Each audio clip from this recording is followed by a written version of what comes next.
What's good, you guys? It's your boy Ben Mahari here, represent Mahari Nation Sports Podcast. At last, you guys, this is day one of the NBA playoffs. We have finally reached to this point of the season. We're now going to see who's going to be the undisputed NBA champions this season, you guys. We made it through this whole crazy pandemic, abbreviated season, and we're now here. We finally made it here. But I wanted to talk about last night's game between the Golden State Warriors versus the Memphis Grizzlies. As I'm watching the Heat and the Bucks, going at each other right now. Um, Not only did I thought it was a really fun game from start to finish, honestly, I actually thought this is one of the best playing games of the season by far. You know, right up where there with the Golden State Warriors versus LA Lakers game from Thursday night. Was it Thursday night? No, the Wednesday night. My mistake. But you know, the thing that I really loved about this game was is that these were two teams that really, are guard orientated type of teams though. But one of the big things that I thought that the Memphis Grizzlies did a great job was is that they really did a good job of controlling the pace of the game. You know what I mean? They didn't play a fast tempo game with the Warriors, and they actually put the Warriors on the defense early on. Because the one thing about the Golden State Warriors is that they're a front running team. And when they get going offensively, they're a tough team, to catch up with. So I thought at the start of the game, Ja Morant did a really good job controlling the pace of the game, and really they did a good job of defending against Steph Curry. And actually, in watching the game too, I thought that one of the big things that they did was they put Xavier Tillman on Steph Curry. You know what I mean? Making him work to get his shots off. Now you're not going to stop Steph Curry entirely, right? But you want to make him work, to get his shots. You want to make him spend a lot of energy, and they did a really good job of controlling the pace. And for John Morant, for him to shoot five threes in that game was very big. This is the kind of guy that doesn't look to shoot threes a lot. I think he only shoots about 30 something percent from 3 point range. So for him to hit at least five in the game was really big because it allowed him to, to stretch the floor, allowed him to create and penetrate. You know what I'm saying? And the really thing I loved about what the Memphis Grizzlies did is that they continued to attack. They didn't panic. Even when the Warriors made some runs, they got themselves back into the ball game, they did not panic. Because in recent years, when I watched the Memphis Grizzlies, when I've ever had the chance, they would get a big lead, and then another team would come back with a big flurry, and then they would start panicking and start doing some dumb stuff. You know what I mean? They did a good job of maintaining their composure, sticking to their game plan, and really executing. And I really like what I saw out there. After the Warriors cut the lead to one a couple of times, they came back very big threes and they pushed the lead back to 5, back to 10.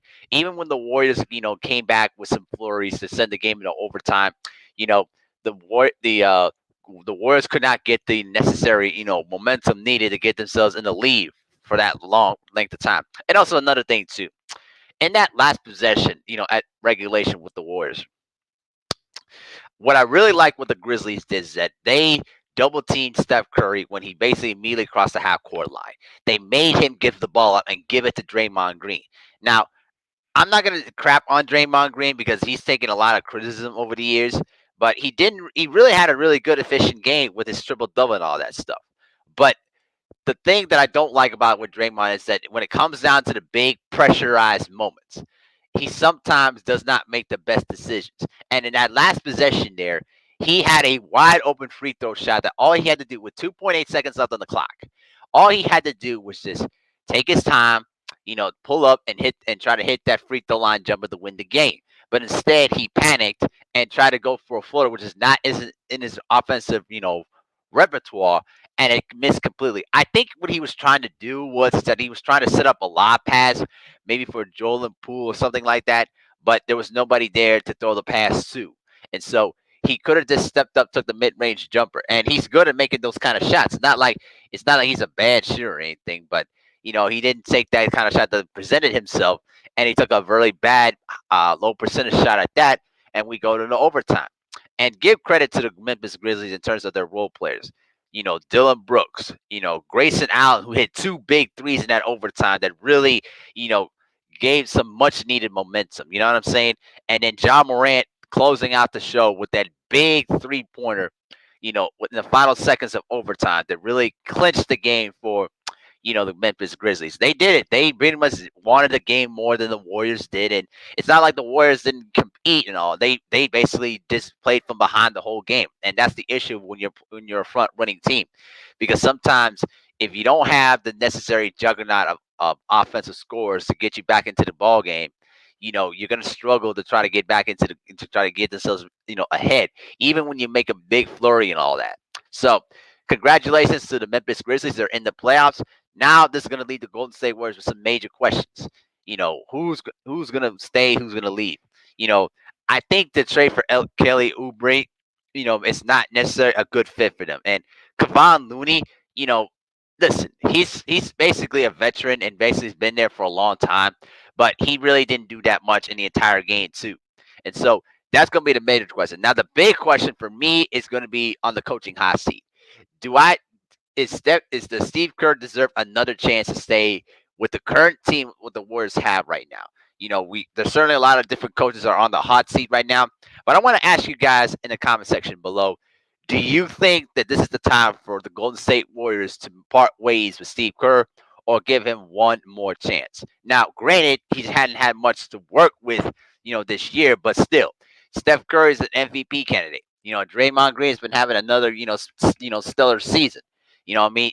Unfortunately, you didn't have Klay Thompson, that basically tore his Achilles tendon before the season began when he was basically rehabbing from his injured knee that he suffered in the 2019 finals. But certainly there's going to be a lot of questions. And also there too is what's his name real quick, just real quick. Hold on, y'all. I lost my train of thought. 1 second. Where is he? There you go. The big question for me is about James Wiseman. Is he going to be that all superstar center that the Warriors are going to expect from him? And is his confidence shot? After basically what happened to him, with that huge injury that he basically had to deal with. You know what I'm saying? And even though he had a really had a stellar, season. But the big question is how his meniscus is going to heal up and how is he going to mentally recover from that, dramatic injury that he suffered in his rookie year. Now, I don't think in my view that it's going to slow him down a bit, but we're going to see how he's going to approach next season too.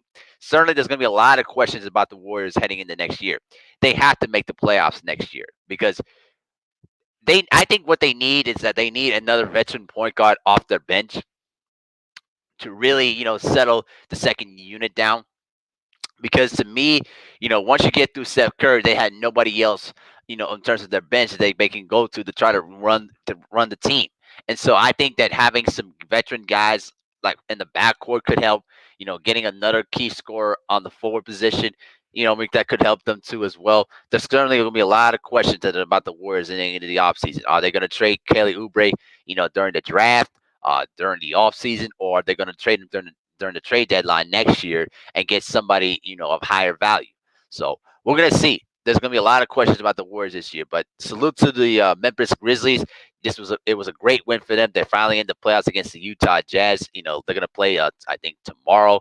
So, congratulations to them. They're in the playoffs, and these playing games have been fun. It's been fun. They've been entertaining, and so we got the playoffs going on right now. I'll probably go on and off with these videos and think about and just have a little bit more of my thoughts on the playoffs of its entirety. So, stay tuned, guys.